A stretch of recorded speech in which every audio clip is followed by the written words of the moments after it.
Oi pessoal, tudo bem com vocês? Então hoje nós vamos conversar um pouquinho sobre a nossa última leitura do ano, que foi O Peso da Glória de C.S. Lewis, a última leitura do Clube de Leituras Iluminari. E já vou falando que se você quiser participar do nosso clube de leitura e ficar por dentro das próximas novidades, do que está por vir aí em 2021, quais são os livros que nós iremos ler, as próximas votações, você só precisa clicar no link que está aqui na descrição e você será direcionado ao grupo no Telegram e poderá participar do nosso grupo, do nosso clube de leituras. Antes de falar as minhas considerações sobre O Peso da Glória de C.S. Lewis, eu preciso pedir que você se inscreva no canal, já ative o sininho para receber todas as notificações e compartilhe esse vídeo com todos os seus amigos. E eu vou avisar vocês que hoje seria uma live 100% live. Mas eu tive um imprevisto, então não pude fazer uma live 100%, eu estarei com vocês ao vivo somente no chat. Então no chat aí, se você quiser mandar algum recado, mandar alguma coisa no chat, eu estarei respondendo ao vivo, simultâneo ao vídeo que você está assistindo agora. Então vamos lá para as minhas considerações sobre O Peso da Glória do autor C.S. Lewis. Esse daqui é um livro, o livro O Peso da Glória é um livro de 9 capítulos. Então eu vou falar capítulo por capítulo o que eu compreendi, quais são as minhas considerações, coisas que eu tenho a acrescentar, e até versículos bíblicos que eu lembrei que você poderá ler depois. O Peso da Glória, como eu já disse para vocês, ele é um livro composto por 9 capítulos, e na introdução é relatado por um amigo de C.S. Lewis que ficou com ele durante os últimos meses de vida, fala sobre os últimos meses de vida do C.S. Lewis e fala que cada capítulo ele é um sermão, uma preleção que Lewis foi convidado para dar em uma igreja. E todos esses capítulos do livro O Peso da Glória, eles estão em ordem cronológica, exceto pelo primeiro capítulo, O Peso da Glória. E ele tem uma coisa legal, que é o prefácio, ele foi escrito pelo autor C.S. Lewis. E ainda uma coisa mais interessante é que na introdução dele, fala a origem de cada capítulo. Então, onde foi ministrado, qual foi a igreja, onde foi publicado o artigo. Então, na introdução tem isso bem descrito. E aí, o primeiro capítulo é o peso da glória, que C.S. Lewis ele vai falar sobre a glória. Ele fala que a palavra abnegação, que é negar a si mesmo, ela foi substituída ao longo dos anos pela palavra amor, como sendo uma das maiores virtudes. Então, a palavra amor, ao longo dos tempos, dos anos, passou a substituir a palavra abnegação. E aí, ele destaca também no capítulo Peso da Glória que o sistema educacional, desde aquela época, imagine hoje, ele destaca que o sistema educacional ele tem direcionado as pessoas, direcionado tudo no sentido de calar a nós, de calar a todos nós, como uma força que clama pelo céu, nos calar, impedir que nós falemos sobre o céu. O sistema educacional ele tem direcionado tudo para isso. Então a gente sabe, né, que, por exemplo, aqui no Brasil o Estado é laico, então muita coisa não pode ser dita na escola, então isso faz parte do sistema educacional. Então, C.S. Lewis ele diz que nós sentimos saudades do céu porque nós pertencemos ao céu, porque nós somos de lá. E esse desejo indica também esse pertencimento. Ele ainda fala que as filosofias modernas, elas tentam convencer que o bom homem ele pode ser encontrado neste mundo, mas que nessa tentativa a filosofia moderna ela acaba provando o contrário.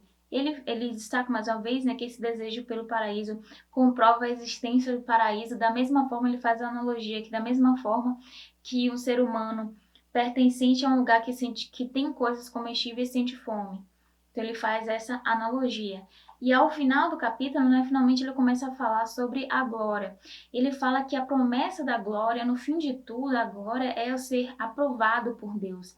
Que o importante é o que Deus pensa de nós e não como nós pensamos em Deus. E aí você pode encontrar mais destacado aqui na página 43. Eu vou ler aqui o que eu marquei na página 43 em relação a isso. Ele fala, como Deus pensa em nós, não apenas é mais importante, é infinitamente mais importante. Então, a glória é conseguir a aprovação de Deus. Isso que C.S. Lewis quer destacar. Ele fala que essa sensação que nós temos, que nós somos tratados como estranhos, ou esse desejo de reconhecimento, ou o desejo pela glória, ou seja, o desejo pelo reconhecimento de Deus. Então, ele fala que a glória é a aprovação. O reconhecimento, ele vem da aprovação. E não o fato de Deus nos conhecer. Porque Deus, ele é onisciente. A glória é o reconhecimento de Deus, é buscar o ser reconhecido por Deus.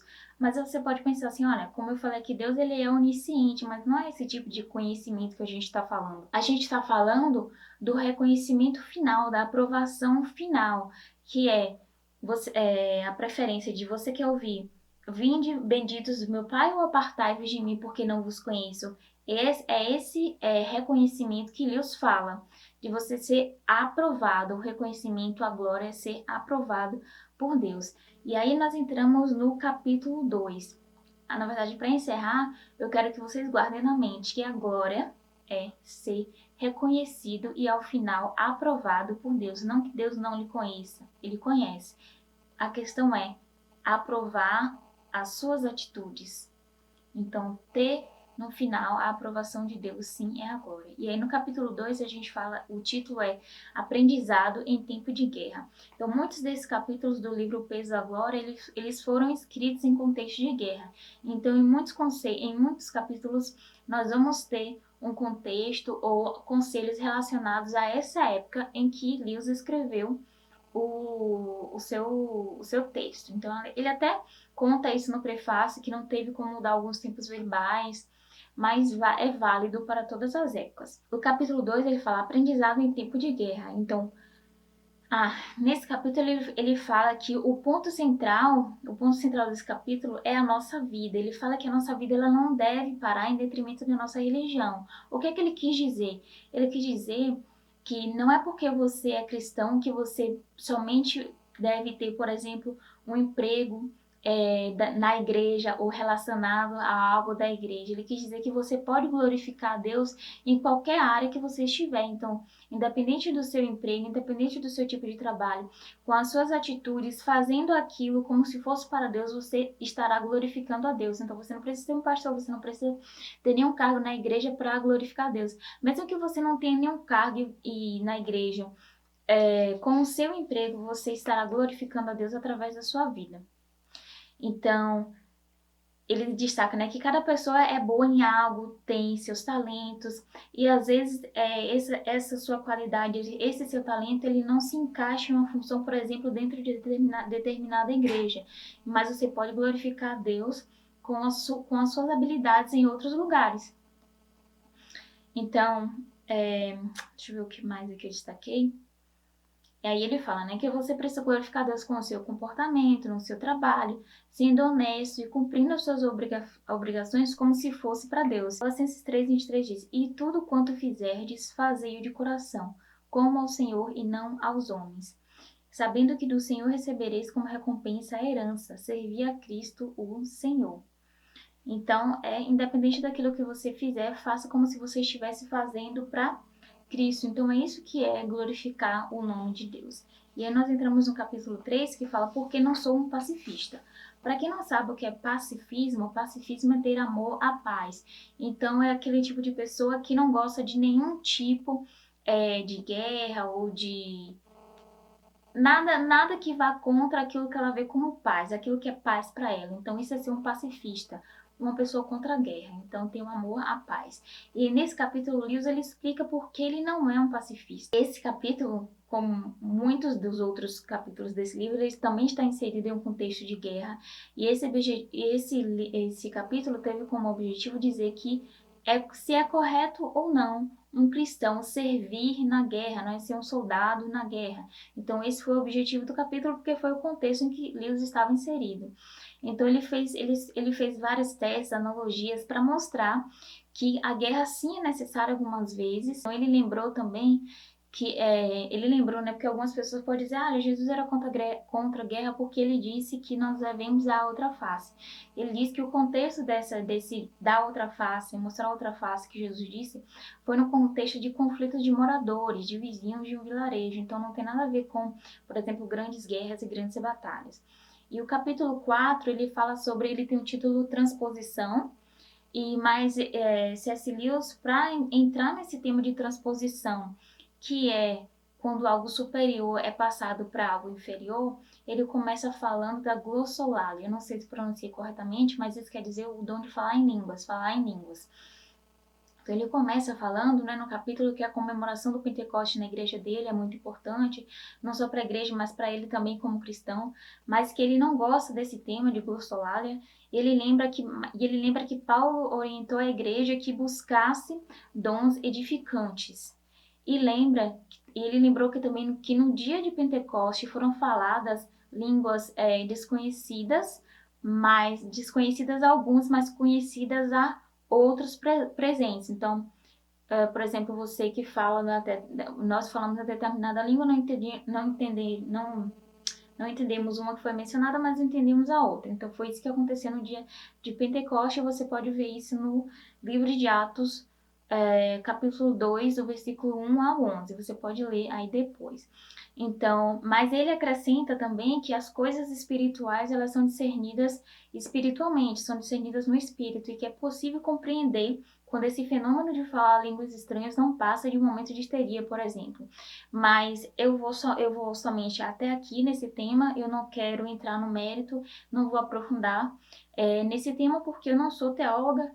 Então, eu acredito que para falar sobre esse tema com propriedade, eu preciso estudar muito e estar muito certo daquilo que você está falando. E não é o meu caso no momento. Então, deixei aqui por alto o que ele fala no capítulo e vou passar para o capítulo 4, que ele fala, ele que colocou como título: Teologia, ela é poesia? Teologia é poesia? Então, ele começa explicando o que é teologia e aí ele passa a explicar porque ele não vê a teologia como uma poesia. Porque ele fala né? Ele vai explicando, não vou falar demais porque vai ser um spoiler. Se você quiser ler depois, vai ficar chato, porque eu já vou ter falado tudo. Mas, ao final das analogias dele, das explicações, ele fala que o cristianismo pode até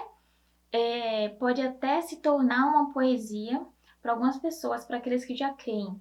Mas isso não significa que os seus adeptos, aqueles que já creem, tenham escolhido ser cristãos por causa da teologia ser uma poesia, porque a teologia não é uma poesia. E aí ele entra no capítulo 6, que ele fala sobre o círculo íntimo. Esse capítulo em si, C.S. Lewis, se eu não me engano, ele queria falar sobre um período de pós-guerra, o que os jovens encontrariam num período de pós-guerra. Então, esse capítulo em si, ele tem como o objetivo central falar aos jovens. Então, ele queria dar conselhos sobre o mundo aos jovens nesse capítulo. Ele fala que existe um desejo natural do ser humano de fazer parte de um círculo íntimo, mas também existe o medo natural do ser humano de ser excluído desses círculos íntimos. E ele também, ao longo dessa explicação, ele vai diferir círculo íntimo de amizade. Ele aconselha os jovens a não serem esse tipo de pessoa que participa de círculos íntimos, porque esses círculos íntimos podem te levar a fazer algo que você não faria, ou quando você estiver dentro desse círculo íntimo, ele não vai ter o mesmo charme quando você achava que ele tinha quando estava fora. Então, ele fala que o círculo íntimo genuíno, de verdade, verdadeiro, ele existe somente para excluir. O círculo íntimo ele existe para excluir, que essa é a essência do círculo íntimo. Mas aí para deixar mais claro aqui, o que ele quis dizer com círculo íntimo? Ele quis dizer aqui com círculo íntimo, por exemplo, você é um jovem, porque ele estava falando para jovens. Então, você é um jovem na sua escola, por exemplo, existem vários grupos de vários temas. Não lembro mais.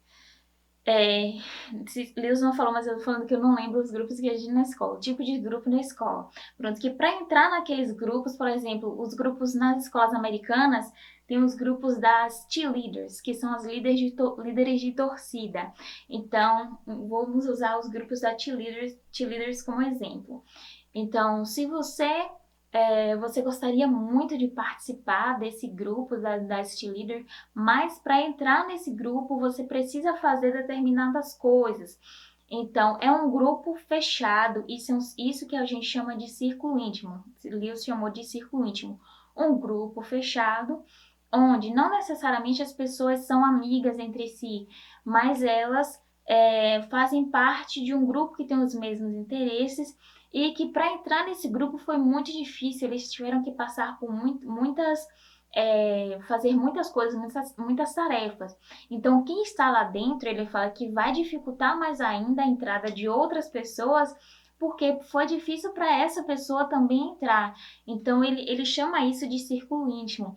Por isso que ele fala que o círculo íntimo genuíno, ele tem por objetivo principal excluir as pessoas, porque nem todo mundo vai conseguir entrar, fazer parte daquele grupo. Ele fala que isso é a essência dos círculos íntimos. Por isso que ele fala para você não ser o tipo de jovem que quer participar de um círculo íntimo desse tipo, porque isso pode te corromper, porque você pode fazer coisas que você não faria somente para entrar naquele grupo, por exemplo, desafios que vão contra a moral e a ética cristã. Então, ele estava falando desse tipo de círculo íntimo. Ele fala que esse tipo de círculo íntimo, ele difere de uma amizade.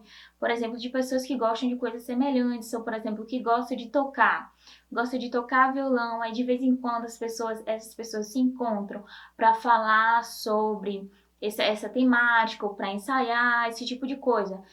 E ele fala, né, que isso se torna uma amizade, mas que nas amizades, a amizade difere do círculo íntimo, porque na amizade os segredos eles são acidentais. Não tem ali, às vezes no círculo íntimo existem segredos, né, coisas que as pessoas fazem que são guardadas ali, não pode sair dali. Isso é uma característica de um círculo íntimo. Então ele fala que nas amizades os segredos eles são acidentais e os exclusivismos são subprodutos.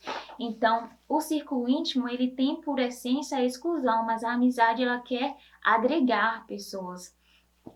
O círculo íntimo não é um grupo fechado que vai o círculo íntimo é um grupo fechado que exclui pessoas, enquanto a amizade ela quer agregar as pessoas.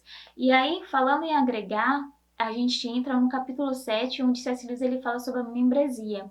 E ele explica que quando Paulo falou sobre membresia, ele quis dizer que membros são órgãos. Membros vem da palavra grega órgãos, que são coisas completamente diferentes, né? Nossos órgãos são completamente diferentes, mas eles são complementares entre si. Então, para o corpo inteiro funcionar, são necessários todos os órgãos. Para o corpo funcionar bem, são necessários todos os órgãos. Então, é isso que ele quis dizer com membros. Os membros são órgãos essenciais que fazem parte de um todo, que é o corpo que tem a cabeça.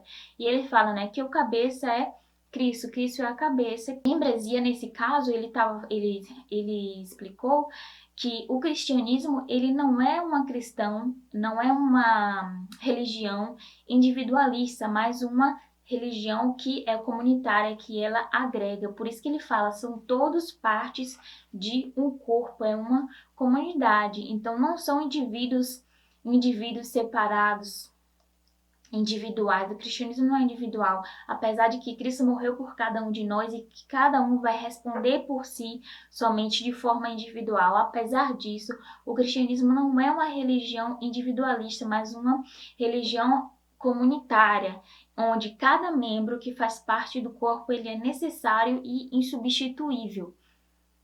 E aí nós entramos no penúltimo capítulo, que é o capítulo 8, que ele fala sobre o perdão. Ele fala, né, que o perdoar ele é necessário, está explícito isso na Bíblia através da oração. Isso é claro, não deixa nenhuma brecha para interpretação.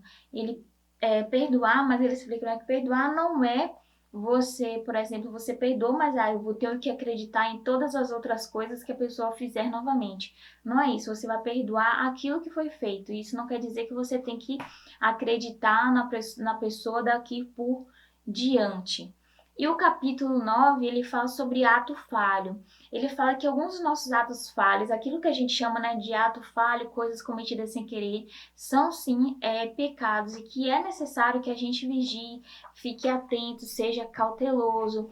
E aí eu encerro com algo que ele diz na página 183 sobre esse capítulo, que eu achei muito interessante. Ele fala que para cada um de nós as palavras de João Batista são verdadeiras.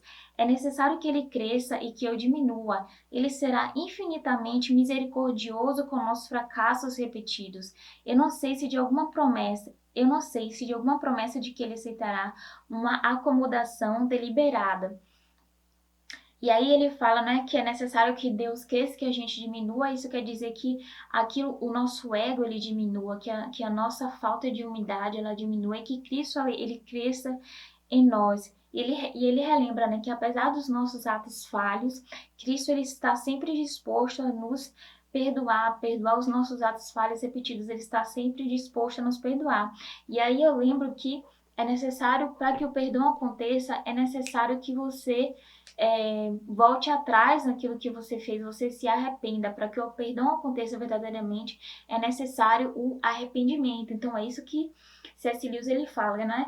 Então, para você ser perdoado, é necessário que você se arrependa e assim você terá o perdão dos seus pecados. E além disso, para você ser perdoado, é necessário que você também perdoe. Então, é assim que eu encerro não é, as minhas considerações sobre o livro O Peso da Glória. Espero que vocês do Clube de Leitura Iluminário tenham gostado dessa leitura. Para mim foi muito edificante a leitura, principalmente pelo fato de que C.S. Lewis ele tratou de forma diferente o fato da glória.